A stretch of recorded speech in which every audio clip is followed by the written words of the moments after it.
The Idries Shah Foundation podcast. Practical Psychology for Today. Featuring the works of Idries Shah, voiced by David Alt.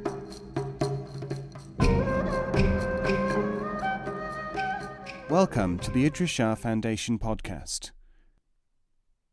In this edition of the podcast, we will hear selections from The Elephant in the Dark by Idries Shah. This audio is made available by the Idries Shah Foundation. It was nearly 3 decades later, at the most important occasion of Muhammad's life, that another Christian, an Arab, devout and well-versed in the scriptures, a man who had sought the Hafanite path, entered his life.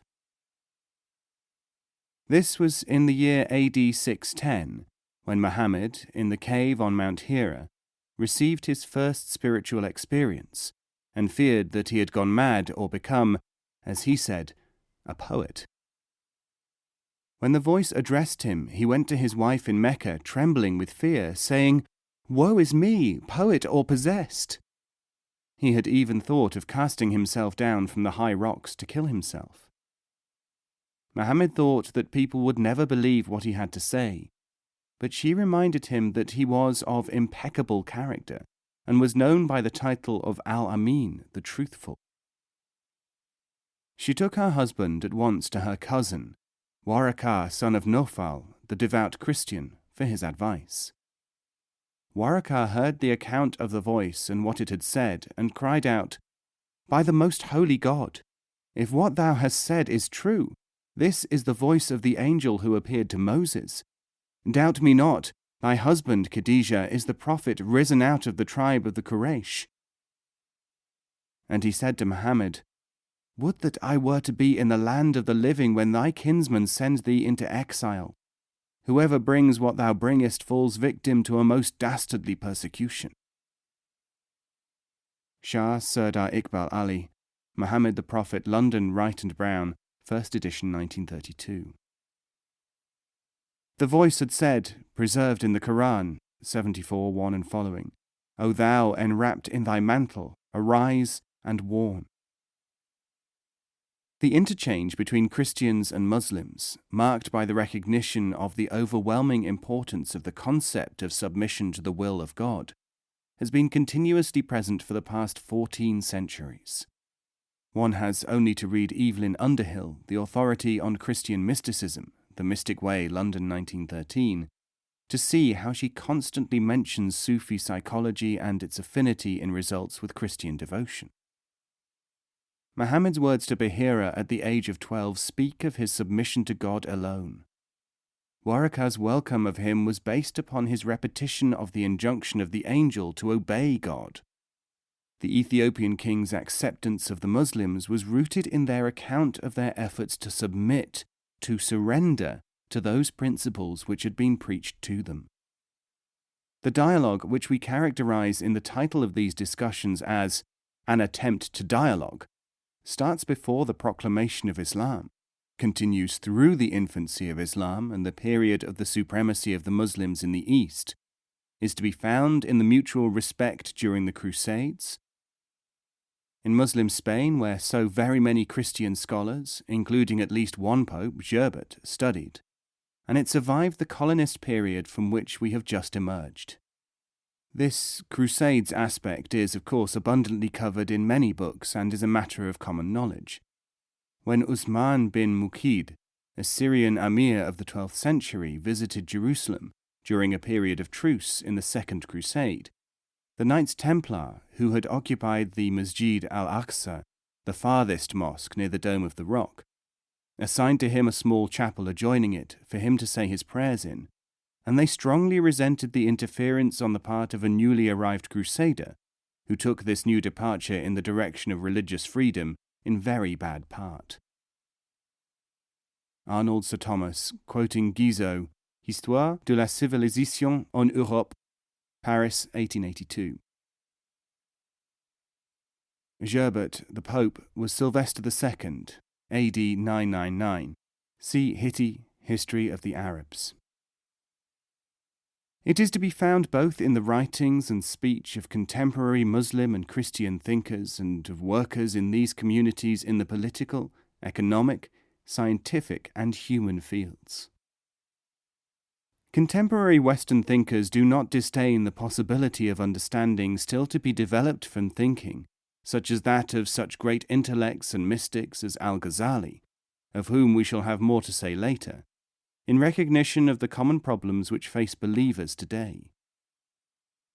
In the words of Professor W. Montgomery Watt of Edinburgh, the distinguished Arabist, in The Faith and Practice of Al-Ghazali, London, 1963, Islam is now wrestling with Western thought as it once wrestled with Greek philosophy, and is as much in need as it was then of revival of the religious sciences. Deep study of Al-Ghazali may suggest to Muslims steps to be taken if they are to deal successfully with the contemporary situation.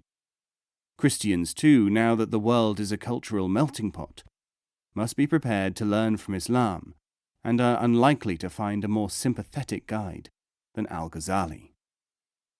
Ghazali died in the year 1111. The allusion is to his book, The Ihya, Revival of Religious Sciences, which we quote below.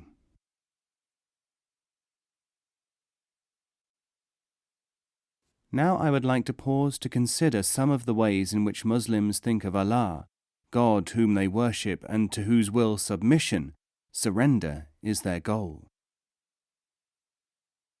In the words of one of the best-known parts of the merciful Quran, the throne verse, Quran Baqarah 2, 255.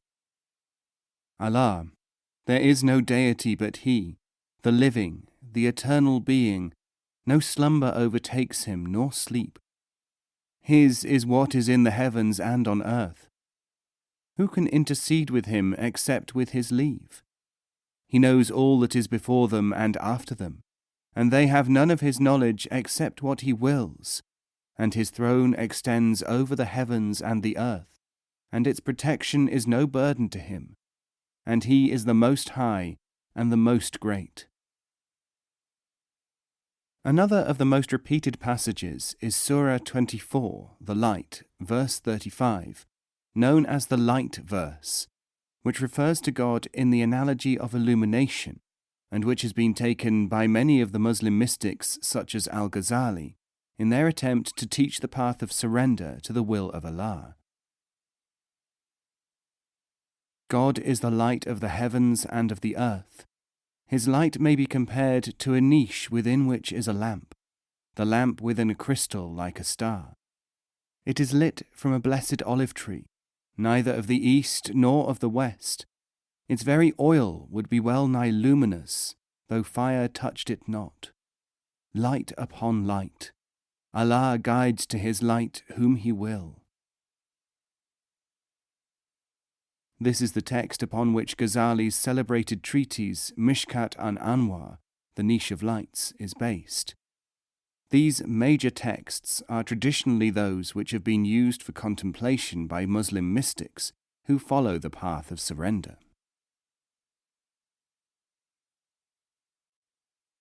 Stories of Jesus and references to Him abound in the Quran, in the traditions of the Prophet, and in the devotional and psychological literature of Islam. Some of these are well known to Christians through their own Gospels, others are less familiar to them. As teacher of salvation through submission, Jesus is often held up as a model. One would write a book or talk for months about this aspect of the tradition. But one small sample of how Jesus is cited in Islam as teaching through words and actions, in illustrating on the mortal plane by positive action the rewards of submission to God, I choose this brief extract from Ihya al-Ulum, the Revival of Religious Sciences by Al-Ghazali. It is narrated that Jesus, on whom be peace, saw a blind leper who was saying, "Praise to God, who has saved me from many things which have befallen others." "From what affliction art thou free?" Jesus asked him. "Spirit of God," said the leper, I am better off than those who do not know God." "You speak truly," said Jesus. "Stretch out your hand." He put out his hand and instantly was restored to perfect health through the power of God. And he followed Jesus and worshipped with him. This demonstration teaching, as one might name it, may be seen to have an equivalence, whether this be on a lower plane or not, in social action as well as in the spiritual discipline of which we will speak later. Bringing ourselves right up to the present day, and transposing into an area within our own daily concern and competence of action, we may note the thought of one of our contemporary great men who sees no obstacle to interpreting surrender in terms of arming ourselves to carry out human missions. Surrender to God must mean a surrender to the principles which represent, are derived from, and analogous to, those of the highest ideals of that which is good. This surrender, therefore, can be, and indeed must be, expressed in social and psychological and other terms, as well as in distinctly devotional ones, confined to religious specialization within ideological communities, sects, or institutions claiming exclusivity. An example of this in the social, legal, and political field is given by one of Islam's most distinguished thinkers and men of action, the statesman Abd al-Rahman Azam Pasha, in The Eternal Message of Muhammad, New York, 1965, whose name and thought are known and respected throughout Islam. "It is our right, we, the descendants of just, equitable, and merciful people in the East, as Muslims and as Christians, to strive for a rebirth in which we shall serve as examples and spokesmen for freedom of belief and of opinion in a world that has become intolerant of those who differ in their views. Our forefathers were the protectors of this freedom and its supreme example. Let us inherit this tolerance, and let us bear its standard." In this sense, the service of man is the service of God, and discharging our duty to man is fulfilling God's commands, and hence surrendering to what he has commanded us to do. One of the great Islamic mystic authors, the classical Persian poet Sa'di, says in a famous passage, "The way is not otherwise than in the service of the people. It is not in rosaries and prayer rugs and robes." Bostan 1. In this sense, too, the dialogue is already in being, for Muslims and Christians already work together throughout the world, though not everywhere or always, on tasks which are rooted in an acceptance of the commands of God to all, and hence in surrender. This can, of course, only be a voluntary task, which can never be imposed. Imposition of service, in the sense in which Muslims and Christians alike understand it, is an absurdity, an impossibility. Islam, the very word meaning submission, means freedom and choice in service in its perceptible as well as in its interior senses. This is so important that it is written in a famous passage in the Quran, which of course has the force of law for all Muslims.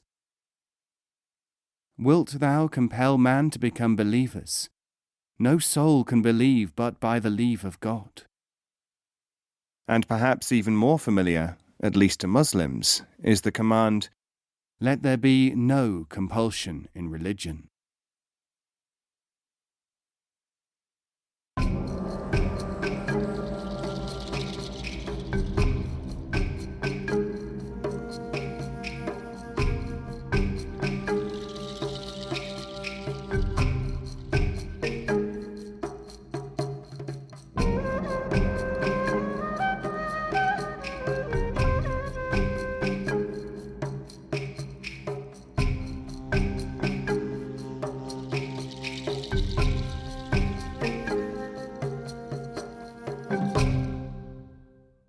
This podcast is copyright 2016, The Idries Shah Foundation.